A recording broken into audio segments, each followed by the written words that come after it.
Great. Thanks, everyone. So for the panel discussion, I'm very excited to hear from three of the very distinguished panelists that we could have had. Right, so let me welcome them on stage. Kavitha Shinde, she's the Senior Director of User Assistance at PMC. Paresh Naik from PMC, Director of Information Design and Development.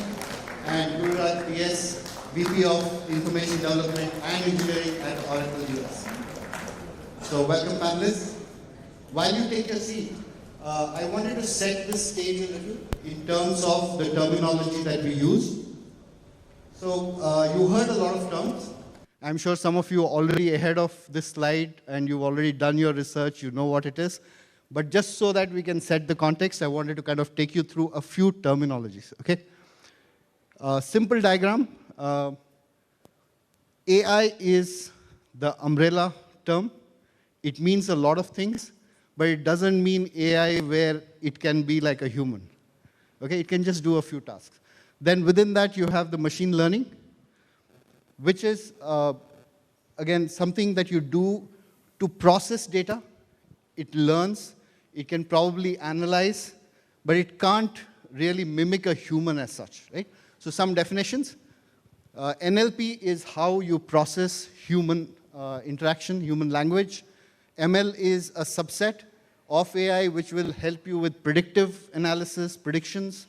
Deep learning, another specific layer, just got to do with the technology there.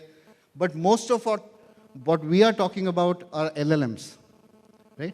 When we say AI, ChatGPT, all of it, we are talking LLM, which stands for large language models. Basically, you take a data set, train it, break it down with your algorithm, train the system to kind of read it, put it together, weave it together, and give it to you back as a response. Right? So that's the LLM that we're talking about. ChatGPT is an LLM. Right? Okay. So without kind of taking up more time, and I'm going to stand if that's okay.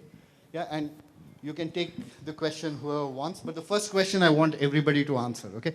This is a question which is asked day in, day out, every conference that I've been to, every discussion I've been to. Will ChatGPT or AI steal our jobs? Right? A quick answer and maybe a one-line justification for your stand. Okay. So we've heard the keynote address and we hear about this a lot. So my answer would be no. I don't think it's going to steal our jobs because we shouldn't look at AI or any technology as something that's going to either replace us or nor should we look at it as something that's just going to be something that's going to enhance our skills. We need to look at it as an opportunity that's going to create new jobs, new roles, and that's how we need to look at it and embrace it. So my answer would be no. Yes. It will? Yes. Okay. All right. AI will not, but other people who know how to use AI will replace us. Okay. And AI, which makes the product smarter, will reduce the need for technical content and hence will remove technical writing jobs. Okay. That's what I think. Okay.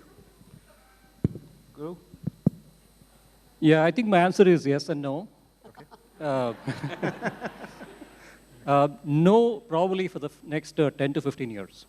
Okay. Yes, probably after 10 to 15 years. The reason is it's all about the maturity of AI language models. Because I think today, I know you said one line. Yeah, one line. I think I would only change the word steal to modify. I think it's going to modify our jobs, maybe not steal. Okay, we got all the answers possible. A yes, a no, and a yes and no, okay? So let me kind of dig deeper into this. My next question to you is, in your organizations, are you already using LLM or experimenting with it? Which stage of introduction are you in? Yeah, I think I'll go first because we are already using LLM. Okay. So this is actually for the the use case that Shashank was talking about. We are using a BERT-based language model. And so it is an experiment, yes. More at the same time, the reason I say experiment because it's not ready for production use at this time. Because today, we're still looking at the quality of the answers because it looks more like a content mashup or you get synthetic answers. So I think it will take some time, I don't know, maybe 2 years from now. We might actually release it to production, but we are already using LLM, yes. It's been, we started about 2 years ago. So it's not something this year. Excellent. So I have a follow-up question for you before we get to you for the answers. Are you using it more for a support kind of function where you generate an answer for them, or are you looking at it for creating content which a typical tech writer does? I think you read my mind, because clearly I see the content, the whole content being like different parts, right? The first part is the content creation, production, and the second part is the consumption part of it. Sure. I'm more focused on the consumption part, which is how people are actually consuming content. Okay. Today it's all search-based, right? What used to be like a long phrases like sentences in search, it became more keyword-based. Now I think it's going to become more conversation-based, and along with, aligned with stuff like shift-based, shift-left kind of paradigm, if you heard of, it is absolutely the support kind of context. Okay. We are doing more of classification of support requests. We are also trying to give them what we call, I think, all the user manuals, admin guides. These are, I think, unfortunately dead. I'm pretty sure all of you, many of you might agree. So when I say it is dead, it doesn't mean the content is not needed. It only means that the whole structure or the containers of all these books and everything, that is dead. What people need is an answer to their question. This is the reason why Google became popular, right? I have a question, give me a single answer. If I go to Google today and actually put a question, how tall is Deepika Padukone? Yeah. It's not going to give me a link to a document where I have to read through the document to see what her height is. It just needs to tell me, okay, 5 feet, 9 inches. I'm not sure, I'm just saying. Okay, great. So you are already using it more on the consumption part rather than the creation part. Excellent. Paresh? I think I can carry on this thread. We are experimenting for sure to answer that question. But I'm in two minds about this consumption use case because our content is public, right? The user content. So we're not too much worried about, one way of consuming the AI capabilities to serve a single summarized answer is to build our own infrastructure, ChatGPT-like, which works on our content and gives that answer, right? Second is wait for the vendor tools to have that capability. Okay. Like we use Confluence. I'm sure Confluence will have some feature in the next upgrade where they will provide it out of the box. Most of our authoring tools will have embedded AI capabilities in near future for them to stay competitive, right? So I may not have to experiment a lot or invest a lot. And third is, our traffic analytics shows that 60–70% people don't even come to our search box. They come from Google, right? Now, if all these search engines, Google and Bing, etc., are all building chat-like feature within their search boxes, probably that question will be solved directly at that level. Okay. And so the consumption part will happen that way even if I don't want it. Sure. Right? So we are also, so that is one use case, one very strong use case with which we are experimenting, and we are experimenting with other use cases where there is content creation. Can we be more efficient by using AI? Okay, awesome. So consumption-wise, you did try, and you're waiting for the vendor to kind of... All three threads going on. All right? three threads going on. And I give the same question or same set of questions on all of these and see how do they compare. Okay. All right. Kavitha? Yeah, from our perspective, we are also in an experimenting stage. So we have, we have some standard policies in the company, guardrails around ChatGPT or AI that's available in the public domain because of IP concerns and those kind of things. So we are looking at how can we use, the open source AI, to look at how domain-based user, trends and needs. So we are looking at, that is one innovation stream or experiment stream that we're looking at. From a UA perspective, the one thing that we are trying to look at is, this is now an internal platform. How can we improve our content strategy using AI? Because we have a lot of content creators. We collaborate a lot with the enablement teams. We collaborate a lot with the tech support teams. So how can we create a better content strategy using AI? So that's a parallel stream. And of course, consumption. How do you improve user experience? In context, how do you provide them rather than reactive content, how do you provide them reactive content, looking at all the telemetry data, how do you use AI to your benefit? I think these are three streams that we are working on currently. Okay, thanks for that. I think we got a mix of answers. Just to recap, we are experimenting. We are trying on all aspects. Some on content creation, definitely on consumption, and we also can look forward to some help from the vendors. Yeah? Okay. So moving to my next question, what are the specific issues that you're trying to solve with this, right? So what are the challenges within your current operations of content creation or delivery, whatever you want to call it, the entire end-to-end? What are those specific challenges or pain points that you are looking to solve with LLM? When you say consumption, right, the challenge that you're solving is findability of the content. Okay. Deepika Padukone's height is immediately available instead of you have to spending 2 hours to find in a big Wikipedia-like documentation. Sure. So findability is one problem we're trying to solve. And the key is going to be put a dollar number against it so that we get the investments, right? The other problems are how can we do our content creation faster, right? If I would like my team to create, let's say 100 videos in the next 2 months, can AI take the created content and turn it into a script, or change the tone so that it can be a script for a video? So things like that where the problem of efficiency can be solved. Okay. Then there is accuracy. Obviously, Grammarly was discussed. Can we, if we have 2 editors and if all of our products go at the same time, they have almost the year worth work just in 2 months, right? Sure. So how do we automate a lot of what they do using AI so that they can do only the high value human work? So the quality problem. So those are fundability, efficiency, quality. Those are the problems we're trying to solve. Oh, great. I would agree with what Paresh has said, especially around efficiency, optimization of resources. Editorial support is a big one. And there's one more aspect for us is, I think, translation, where, whatever we are doing in English in terms of content and images, videos, have to also be localized in 10 different languages.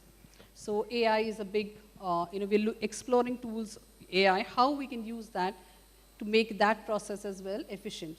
Okay, great. So, Anything you want to add? yeah, I see a couple of examples. Sure. One of them in the content creation or production kind of the area. First is, today if you look at the ratio of engineers to technical writers, it might be approximately 10:1.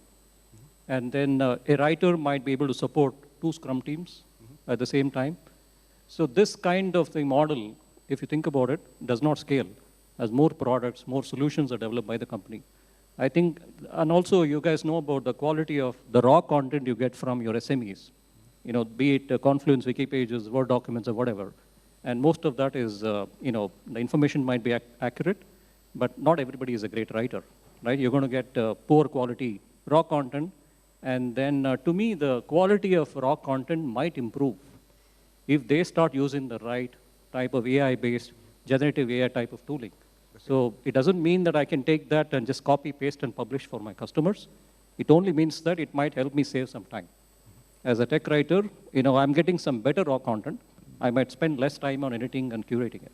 So this is the content creation part of it. Right. And translation, I think, is a big one because these days we're all heavily into automated or machine translation, right? So although it cannot be 100% accurate, mostly in Western European languages, machine translation might be okay. There is at least 80 to 85% quality is pretty good. But Asian languages may not be the case. Okay. But now that given natural language processing and AI-based tools and all that, what's happening is now we're seeing great potential for machine translation as long as we also have some human post-processing. Okay. Right? It's 100% machine translation may be okay. Some people might be less tolerant. Some people might be okay with poor quality, but these are some areas where I see that LLM can actually help. Great. So across the board, what I'm hearing is it's definitely an opportunity. We have main issues that we need solved, and we look at this trend as a way to kind of solve it. But moving to my next question related to that, right? Do you have any concerns or reservations about adopting this tool now? Absolutely. This is a clear, clear answer, yes. So number one is, I think somebody touched on, I think asked a great question about copyright. So in, we all love, I think, as technical documentation authors, one of the important parts of a document is legal copyright notices, right? So there is a reason why we have that.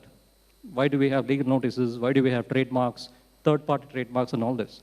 So if I go to ChatGPT or even Google Bard, I don't have any bias, but any of these, I type a question, how do I install Oracle database, which is where I come from, on Microsoft Windows? I get the answer, a nice summary, which looks like grammatically correct sentences, may not be totally technically accurate, but absolutely zero acknowledgement of the source. And that content is, even if it's taken from our public domain, it's still copyrighted, owned by a different company, right? So this is, copyright is a huge problem I see, and I don't really trust the model as it is today. The reason being, to me, many of these are basically synthetic answers. It's almost like an illusion, right? It's a linguistic illusion. Yeah, it reads well, grammatically correct, nice sentences. Sure. And whether factually are they accurate, I'm not sure. Because I went to Google Bard and asked for an architecture diagram for my own solution. It gave me a diagram in response, but something outdated, probably 2 years ago, right? So it's not really the latest content, although Google claims that their content is latest, right? Unlike ChatGPT, which is like 2 years old, right? To me, I think the trust part, copyright, legal issues, who owns that content, it might even pull the answer from somebody's blog. Who knows what that content is accurate? And what about poor users, customers? Will they actually have the right guidance in terms of, if they use the answer from Google, whatever, Google Bard or ChatGPT, can they go and file a support request? Is it supportable? Not really, right? Because they are not using the right source. So to me, these are some concerns about that. And AI to me is, I also did a course from University of Berkeley. So AI is, it's almost like somebody asked a great question about, is it a hype? So this is almost like, there is, just like how we have summer and winter, there are also AI winter. AI winter means everything will cool down. Yeah. The reason is all these GPT models, sure. GPT-2, GPT-3, GPT-4, etc., is all based on the size of data, the number of parameters they support. And to me, this model is not scalable. It requires huge investment, maintenance, management, operations, right? I don't know, GPT-20 might be how many trillion or whatever parameters, right? So this model to me, everything depending on the size of the data set to me is not scalable, right? To me, that's a concern. Also, to add to what Guru has said, I think, see, for us, we have access to a lot of customer data. A product-based organization, we have access to a lot of ITAR or defense data. Okay, there are a lot of restrictions on who can access this information. So the one thing that we have to be very careful about is IP or NDAs that we sign, sensitive data not making its way to its public domain. So that means you need to have a closed AI infrastructure. That means, like he mentioned, you need to have the right data set. It's expensive to be able to create that, maintain, operationalize it. And that's, so the fact that this is not going to be easily available to everybody. And also, I think, there are going to be other things like accuracy of data. So I think there are challenges in adopting, AI immediately across the board. Anything you want to add, Paresh? Yeah, I mean, I think a lot of these concerns are not just our concerns, right? I mean, there are larger global concerns, sure. And so there will be global answers. It's not like every new technology will bring its new set of how you behave with it, new set of laws also, right? Maybe there is going to be, just like GDPR, there will be a law of attribution that you have to, if you are using AI, right, you have to show where it is coming from. Could be a law that some European countries will pass and every technology will adopt to it.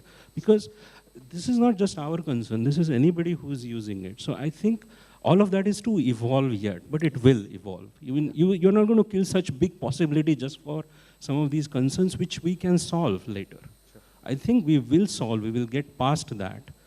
So for me, right now, the concern is obviously not knowing everything.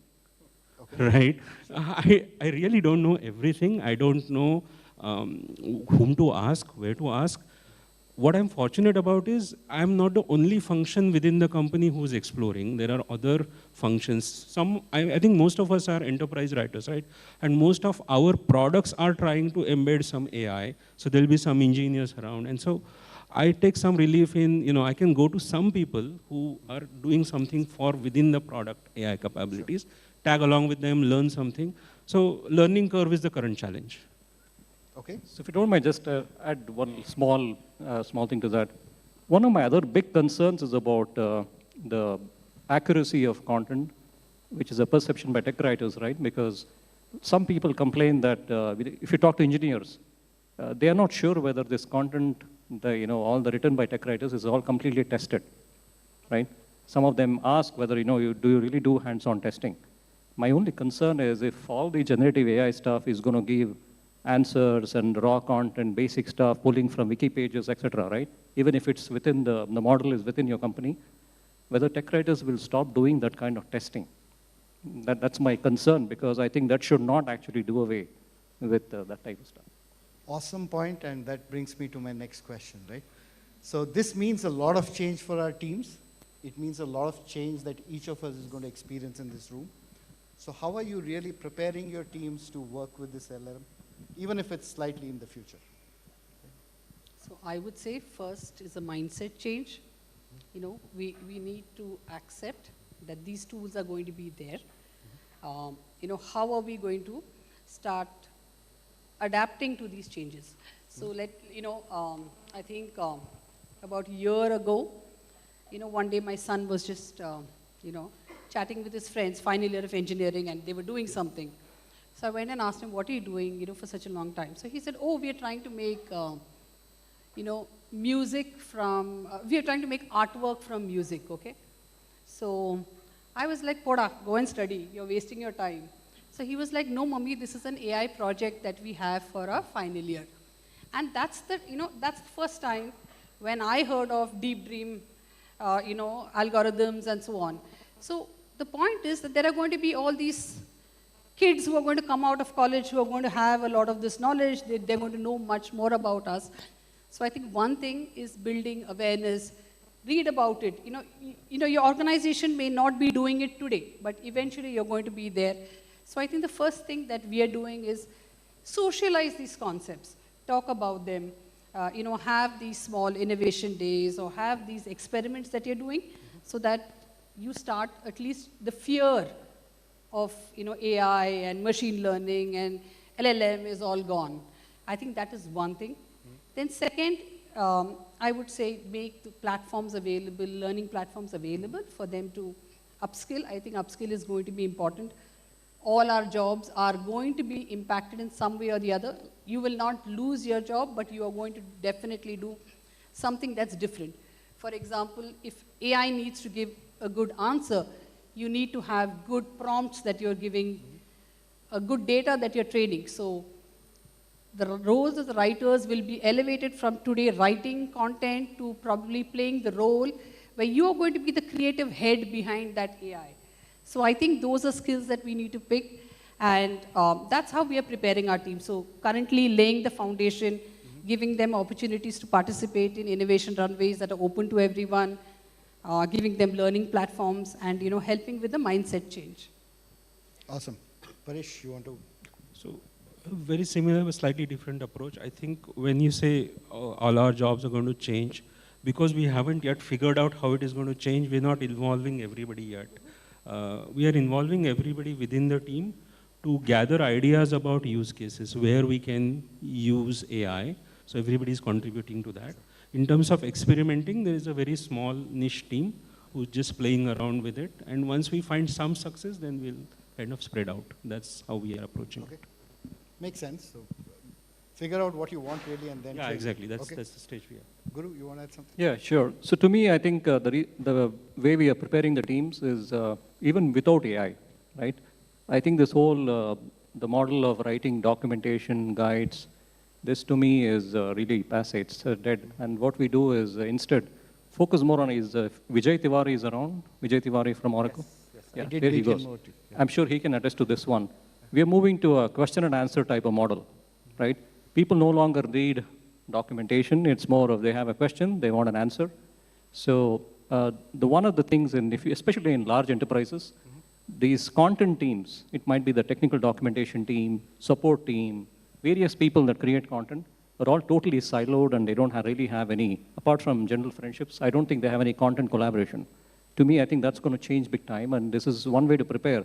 I see more evolution of federated type of content, because when you want to give an answer to the question being asked, you don't care where it's coming from. Whether it's coming from documentation or a blog or a knowledge base, it doesn't matter. So here is where we are asking in some cases our writers to become reactive, not proactive. Okay. The reason is, wait and see in a forum what question people are asking, then create an answer if it does not exist already to go and answer the question. Don't write 100 pages of manual assuming that this is exactly what they're going to ask. In some cases, not everywhere. You agree, Vijay?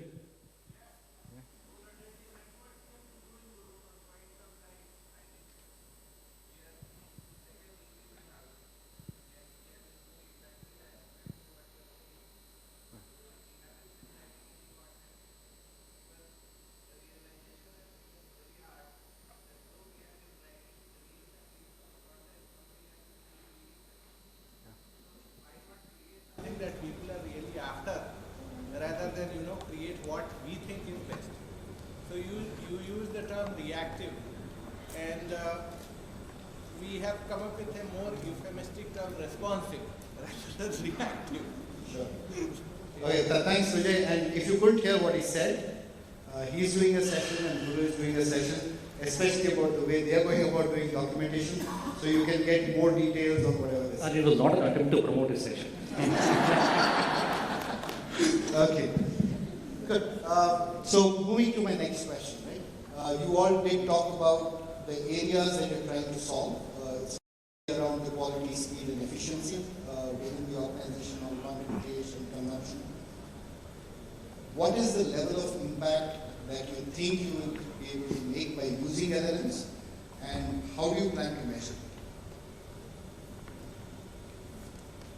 I can go first. I think I don't have a great answer because we really want to wait and see. The reason is, in some ways, I want to draw a parallel to the structured authoring transition that we saw, right? When we moved from unstructured content to structured authoring, we made a lot of promises. Content reuse is going to help you save so much of money or whatever money, right? I'm not sure whether it was really true, right? Who measured it? Is there any kind of quantifiable numbers to say, because I moved to data, I'm able to save this much of money, right? I don't think so. Even this one, we know, it makes sense when you think about writer efficiency, productivity improving, SME content quality improving. Small and medium companies might benefit more, especially if they don't have tech writers, if they use this kind of model to, where the non-writers are producing content, I see them benefiting more. And maybe they have the measurement would be, early startup kind of companies, if they're able to sell the product with some amount of content, maybe that's some success. Large corporations, I really want to wait and see, because it's all driven by, one way to measure is, are we able to deflect some of the support requests coming in? And that could be done without AI too, right? So, but still, I would say wait and see. Regarding the impact of AI on tools, I think, like I said, two major areas we're looking at. To refer to one of them is a federated search, where we have a lot of content coming from multiple sources, how we can improve that, and through that, impact the customer experience. I think that's going to be a big area where we're looking at. And I think, quality in terms of writing quality, helping with voice and tone. I'll be a little careful with branding, because when you use AI-generated content for branding, you need to be very careful about how you're applying that. Unless your model is not trained well, I think your branding can go all wrong. But definitely in terms of quality of the content, I would definitely think AI will help. And how we measure success, I don't have a definite answer, but I would say similar to what the KPIs that we have today. I think how you provide the answer doesn't matter, but as long as your customer need is satisfied, you're able to convert your leads into a business, you're able to score high on your customer satisfaction index, I think those indicators will not change. That's at least my view of it today. I don't know what may happen down the line. Yeah, I don't have anything to add. It's too early to say anything about how will I measure something which I don't know how I'm doing. Okay, so let me flip this the other way around, right? I'm myself somebody who's been speaking about automation in almost all the recent presentations that I have done, and we talk about using LLM. So is there a balance that we want to really achieve between what we want to automate and what the human really needs to do, especially in tech? I think I'll go first because this is also a presentation I'm doing tomorrow. So the reason I say this is because, see, what can be automated is things which are more, maybe procedural type of content, something which is very repetitive. For example, I know exactly, this is the way I'm going to install something, configure something. To me, that's the part where you can look at more, providing code samples, automation, deployment automation that can do the job, or maybe have a graphical Visual Studio type of canvas. You draw a diagram, architecture diagram, then you generate the code that you can deploy on a cloud or whatever, right? To me, that part is where you see more opportunity for automation. The part where I see the human input that you're talking about, this might even help us survive and thrive regardless of AI, is you have to think beyond the how-to product documentation, online help. And here is where I would say we have to start thinking more about the business aspects and solutions and the architecture type of content. To me, that's the content that you can produce only after you work with the customer. You know exactly what the best practices are for deployment or for maybe a disaster recovery type of situation, right? To me, that will not come from an automated tool, right? It will give you a piece of code that you can use throughout the process, but the architecture itself will not come from that, like a best practices blueprint. So to me, that's where the human tech writers working with solution architects can add more value, and that will also set the context of my tomorrow's presentation. We have a lot of ad spots going on. Okay. Paresh, you want to take? No, I think we should automate everything that we can, and it's a wordplay basically. You can just say our role will evolve, or we can say the technical writing job description will die and content strategist jobs will be created and we'll have transition to that. However you say it, I think today's job, whichever is repetitive, routine will go away, and only the creative side of it, which everything that he said, will survive, and that's what we have to adopt.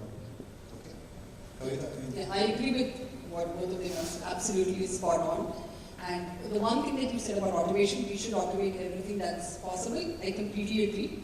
I can also tell you with experience, there are so many processes that we've automated, but when there are decision points, the system does not know what is the right way to go.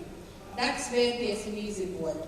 You have a pipeline that's automated end to end, but the system can only tell you error X is above threshold, but the system cannot decide contextually whether that is valid or not. So you could end up getting false positive errors, you could end up system ignoring critical errors. So I think the SME part of it, how much do I understand the domain? How much do I understand the technology? How well I understand the subject? I think that's going to play a critical role. So the repetitive task, I just copy paste, I copy SPRs, I copy descriptions, is all going to go away. But the real skill lies in your expertise in terms of domain, technical expertise. And I think that's where our roles will evolve. Okay, so if I were to summarize it minus the big words. So basically all of us are trying to automate work which needs to be done but does not necessarily use the potential of the human brain. And by eliminating it, there is more scope for everybody to really use their intellect and create higher value content. Is that right? Yeah. Okay, perfect. So we spoke about some risks, and you are experimenting, I understand, so the response might be limited. But how will you take care of some of these risks that LLMs bring, right? Like the bias, like the accuracy issue that was mentioned. How do you kind of work around it? Have you tried something there? A couple of them. One is, to me, I think the whole tech writing team or whatever function we have today will probably transition into more of a center of excellence type of thing within the companies. What I mean by COE is, if non-writers start producing content using these language models, we become more like guides, guiding them on how to write, what is the style, etc. And here is also, again, to bring in automation, rule-based checking, things like, for example, if you're using Markdown, you have something called whale, linter, or if you're using XML-based data type of stuff, you have schematron. These are the type of rule-based, or even acrolinks, which is pretty popular. Is rule-based checking to me, based on that, I think could also help, because if regardless of whether the tech writer is creating the content or the non-writer is creating the content, it might help with some of that. And this is the reason, today, even in academic type of scenarios, a lot of teachers are concerned about students using ChatGPT or other models to write academic prose and theory papers and all that. At the same time, there is a business opportunity for startups to also do, okay, how do you really prevent like the mitigation of this risk? That's also business opportunity. If I'm going to produce more tools to deal with that, I think that's also business opportunity, right?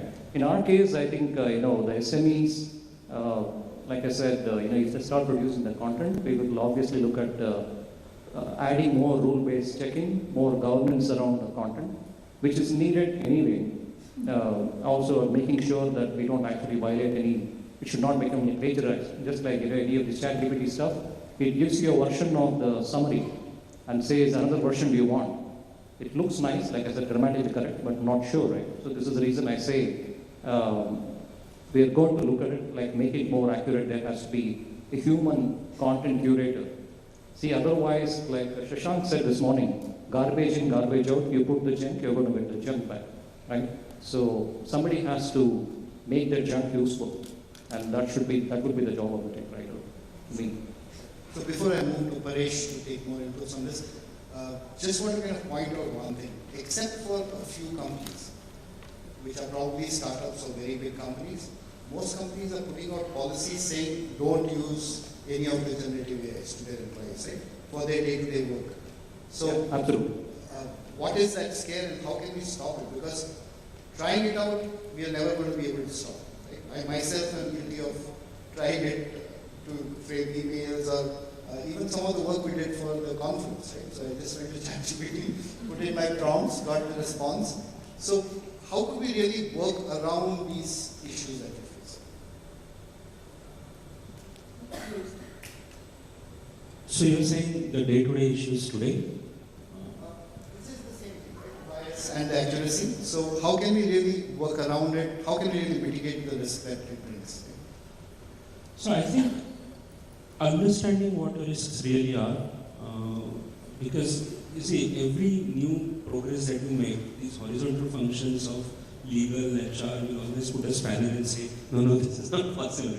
And you have to kind of work through that and make progress. So you have to understand what the real risk is and what kind of a made-up phobia is. Right? So one is really understanding that and learning and investing, which means being part of such forums, learning from each other. Although I feel very nice when you have a Feta and Sari and talking about AI, right? This can happen only on SCC India platform. So, but use every opportunity to learn what really is the real risk and what is a phobia and what other solutions are there. As I said, there will be people using those risks as business opportunities and throwing. So understanding now, I think I will at some point get into a comparison of tools and their costs, which will mitigate these, right? Maybe there is like, let's say, a tool, I'm just making it up, bias elimination tool, and I have to use it, so I have to kind of see which are the vendors and who knows. So being aware is the current strategy, and being in the loop and not just assuming things will take off. Yeah, and I would just add that, like you said, a lot of companies do have policies around it. So definitely be careful. You see, nobody is stopping people from experimenting, but they want employees to use these tools wisely. understand the potential that potential that the tool has of you putting something out in the open that is not meant for external consumption. So I think the policies are only guardrails. There's a framework, and I think all of us as responsible professionals need to abide by that. Like I can write, how do I celebrate my birthday party on AI? Nobody cares, right? But if I'm going to talk about the next version of something that my company is doing, I put that out, then yes, I will lose my job. So you need to be mindful of what you're putting there and ensure that you're following all the policies. So basically what you're saying is it's important that all of us try it, see the potential, see what can be done, but play safe. Please. In terms of experimenting, I think it's like any other corporate governance policies, right? You train and you trust that people will follow it. Like, I don't think any of our writing team members are going to put an in-progress feature in ChatGPT and say summarizing it. It is. But the experimentation will be something which is already published, which is already available. I can put in and see. Right? So those guardrails are there. We train and we trust. That's how we do. And I think that's what company policies are also. That's what they're putting. That's a guardrail for us, right? Okay, so now let's look at how imaginative we are. Right? So what do you envision will be the integration of these new technologies with our systems? Right? What will we be able to achieve with it? What will we have to do to kind of accommodate these? Now it's left to imagination. I'm not asking for something that you have done already, but something that you hope to do, something that you are maybe targeting or visual thinking that you want to do with this. I can go first because we have a plan for integrating AI, LLM and GPT. Not GPT, I would say GPT, but these LLM type of models into what we do. One of the big areas my team owns is search on the documentation website. And that's a huge area where we're already making plans for integrating this whole federated content sources that I was talking about earlier, getting that type of stuff, and then building the whole question and answer type of model, because we are going to integrate AI or LLM, more than LLM, let's call it a vertical thing that Shashank was talking about. Make it, see today if I go to ChatGPT and ask a question about my products or technology, the answer that it gives is not validated by the company. It's not validated, and you don't know whether it's accurate. But we want to actually reverse it and say, what if we did this with our documentation content, support content being the data set? Train the model on our data set, curated by our writers, content developers. Would it be more trustworthy than what comes out of ChatGPT? And that's the type of integration they're thinking about. So this will also definitely, where the whole website or the personalized type of experience, this is the reason I was talking about consumption being more important to us. This is where I think, that's the area where we're seeing more integration kind of possibility. We have not looked at more of SMEs creating content, but more of the consumption area, search at those areas. Awesome. We would like to look at, it's a pet project, making our products, I would say, more smarter. So that would mean, we do gather a lot of telemetry data on how our customers use our product, where does it crash, what are the issues. We do a lot of that analysis. What we would like to do is go to the next level and have a combined in-product health support kind of system where as a user is working through a workflow, we spoke about the bias last time, right? There could be technical biases. Today when I use AI and I say I want to look at additive manufacturing, I could get, AI can recommend a way A to do it, but that may not be the most efficient way of, completing that workflow. There could be just because more people are using that, doesn't mean that's an efficient way of doing. There could be a better way, a more prescribed way of doing that by experts. So what we would like to do is, have those best practices, have those workflows, understand, persona, where the user is in their journey, and as they're working with our products, whenever they encounter an issue, or we realize they're probably taking the wrong workflow to accomplish the outcomes, so more outcome driven or intent driven, give them appropriate content that they need. So that content can come from anybody creating a video, or it could be content that we write, or content from the enablement team. So that's our long-term vision in terms of making the product smart. I think we'll start with reframing how we look at AI. Is not, you cannot do this and we humans can do this, or you against us tech writers. And once you change that to a collaboration or a tool available, we'll land up in a place where we probably would have much smarter products with content embedded, integrated in using the AI tools. And as writers, we'll have a lot more time available to expand into other roles or functions. We can make bigger business impact. That's what I see as a summarized impact of AI tools. How and exactly what is still to be figured out. But at the end of it, what will happen is we will have more time to do more interesting and more impactful things, is what I mean. Excellent. Great point, and that's the message that I want to kind of end the panel discussion with. It's definitely a trend. It's in its nascent stage, and if I'm recapping wrong, please correct me. Right? It's in its nascent stage. We do look at it as something which will really enrich our jobs, great potential. A lot of problems that we've been trying to solve over the last multiple years seem more solvable now with this kind of technology. Maybe the next trend that's coming. But it's going to come, we will adopt it, and it will only enrich our lives. So, I just want to share something that I was reading. So last year, there was this fine arts competition. I think many of you would have read about it. So a lot of artists submitted paintings that, they painted for the fine arts competition. Finally, a person called Jason Allen won it. And after winning the prize, he declared that painting, he had not painted it, okay? He had used AI algorithms. It was 3 beautiful women in flowing robes, in a Victorian setup. And he said he used AI tools that looked at, thousands of images on the net, and he had to keep improvising the prompts to get the image that he wanted, make it look like a canvas setting, and then print that out in a proper canvas and submit that as an entry. So the minute he declared that, most people, internet erupted with the thing that this is cheating, right?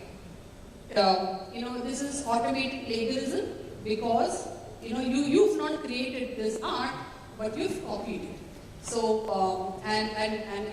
the other painters actually put in a lot of effort painting that manually. So some of the responses that Alan gave, I think were very interesting. So I think the first one, he said that, AI is here. You can call this whatever you want, but this is a reality. AI has the capability to do something that is so good, and you couldn't even make out that this was not hand-painted. The second point that I thought was very interesting that he said was, all the other painters use paintbrush and a canvas as their tool. For me, AI was my tool. But the human behind it, without me giving the prompts, or without me visualizing the final piece of artwork that I wanted, the AI is just a tool. So there's no creativity without the brain, behind it. So the human brain is the creative factor. So he said, you use a brush, and I use AI as a tool to paint my image.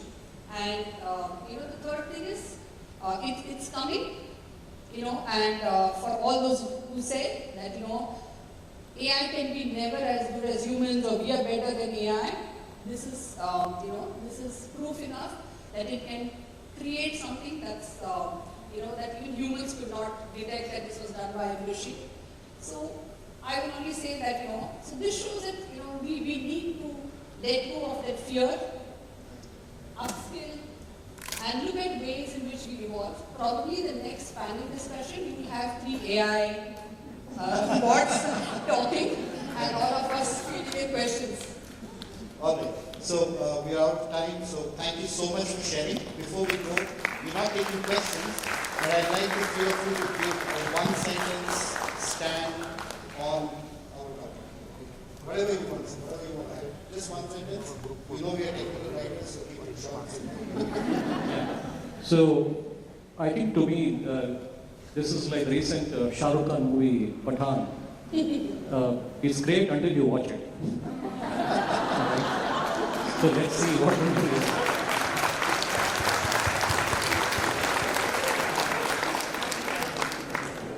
Well, it's here. Let's prepare.